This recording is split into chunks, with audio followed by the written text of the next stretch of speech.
Hello everyone जय जगन्नाथ सकाल सकाल सुंदर फ्लावर्स देखिए पूरा मन खुशी हो गला। ये फ्लावर्स मो बेस्ट फ्रेंड मत देता से जानचे मत ये फ्लावर्स बहुत पसंद से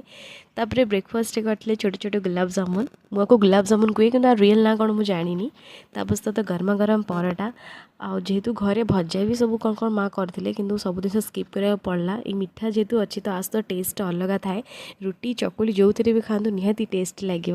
तो खरा बेले भी लंच रे होता बहुत किसी मोर बहुत ही फेवरेट आ मोर कंफर्ट फूड कहले चले भात डाली आलू भजा सहित बैगण भजा मत बहुत बढ़िया लगे। तापर इवनिंग रे ट्यूशन बाहर बेले पर्सटा देखिपे मुझे प्रिवियस वीडियो देखी मार्केट जाइली बहुत बाछिली कि मत गोटे पर्स भल लगे तो यहाँ फाइनाली चूज करके आसिली बहुत कंफर्टेबल थिला।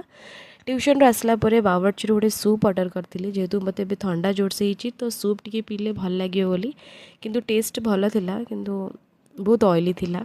तो thanks for watching subscribe for more by.